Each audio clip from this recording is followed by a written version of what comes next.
வாங்க ப்ரௌனி எப்படி செய்கிறதுன்னு பார்க்கலாம். ஒரு பாத்திரத்தில் தண்ணி வச்சுட்டு தண்ணி சூடான பிறகு பாருங்கள், தண்ணி சூடான பிறகு அது மேலே டார்க் சாக்லேட்டுன்னு வரும்.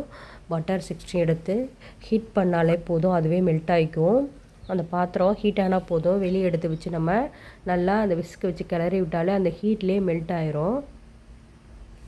பிறகு ஒரு பவுலில் 2 எக்கு எடுத்து வச்சுருக்கேன். இதுக்கு எலக்ட்ரிக் பீட்டரோ ஃபியூ ட்ராப்ஸ் வெண்ணிலா எசன்ஸ் போட்டிருக்கேன், எக் ஸ்மெல் வராமல் இருக்க.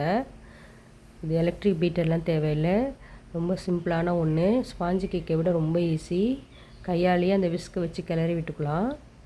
பாருங்கள், எக்கும் வெண்ணிலா எசன்ஸு மிக்ஸ் ஆகிற மாதிரி நல்லா கிளறி விட்டுட்டு அதில் சுகர் போட்டுக்கலாம். சுகர் ப்ரௌன் சுகரும் ஒயிட் சுகரும் இன்றைக்கி நான் எடுத்திருக்கேன். ப்ரௌன் சுகர் ஒரு 50யும் 40 ஒயிட் சுகரும் எடுத்திருக்கேன். ப்ரௌன் சுகர் பாருங்கள், ப்ரௌன் சுகரும் ஒயிட் சுகர் ஒரு 40 எடுத்திருக்கேன். நான் இப்போது எங்கள் வீட்டுக்கு உள்ளவங்களுக்கு தான் செஞ்சிட்ருக்கேன். நல்லா கிளறி விட்டுக்கோங்க, மிக்ஸ் பண்ணிவிட்டு இப்போ 70 என்ன பண்ணியிருக்கோன்னா மைதா எடுத்துருக்கோம். 1 பிஞ்சு சால்ட்டு போட்டுக்கலாம். நம்ம இது கூட 1 பிஞ்சு சால்ட்டு போட்டுட்டு நல்லா மிக்ஸ் பண்ணி விட்டுக்கோங்க.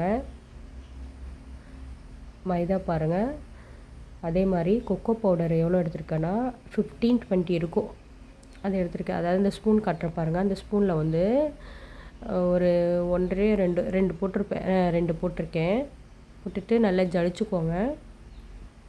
ஜலிச்சுட்டு ஆல்ரெடி ரெடி பண்ணி வச்சுருக்கோம் இல்லையா, அந்த பட்டர் சாக்லேட்டும் போட்டு ஒன்றா மிக்ஸ் பண்ணிக்கோங்க. நல்லா ஸ்பேட்சில் வச்சு கிளறி விட்டுக்கோங்க, அப்போ தான் சாக்லேட்டும் எல்லாம் ஒன்றா செட் ஆகும்.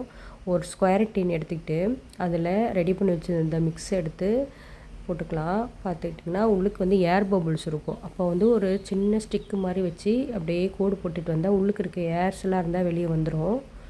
உங்களுக்கு ப்ரௌனிக்கு என்னென்ன டெக்கரேஷன் தேவையோ பண்ணிக்கலாம். மேலே சாக்கோ சிப்ஸ் போட்டுக்கலாம், சாக்லேட்டு மேலே ஒன்று ஒன்றா தூவி போட்டுக்கலாம். அப்புறம் நட்ஸு போட்டுக்கலாம், பாதாம் பிஸ்தா முந்திரி போட்டுக்கலாம். பாருங்கள், சாக்லேட்டு போட்டுக்கலாம். இன்னும் வால்நட் போட்டுக்கலாம். இன்னும் ஒயிட் சாக்லேட்டு, அப்புறம் டார்க் சாக்லேட்டு, அதை ட்ரிபிள் சாக்லேட்டுன்னு சொல்லுவாங்க இல்லையா, அது எல்லாமே போட்டுக்கலாம். ஓகே, நமக்கு என்ன தேவையோ போட்டுக்கலாம். பாருங்கள், நம்மளுடைய ப்ரௌனி ரெடி ஆகிடுச்சு. நல்லா டேஸ்ட்டாக இருந்த நட்ஸ் எல்லாம் போட்டிருக்கிறதுனால ரொம்ப டேஸ்ட்டாக இருந்துச்சு. உங்களுக்கு யாருக்கெல்லாம் ப்ரௌனி வேணும்னு சொன்னீங்கன்னா இன்னுமே நிறைய சாக்லேட் போட்டு நல்லா நிறைய நட்ஸ் எல்லாம் போட்டு தரலாம். நாங்கள் வீட்டுக்குன்றனா மீடியமான நட்ஸ் போட்டுக்கிட்டோம். ப்ரௌனி ரெடி ஆகிடுச்சு.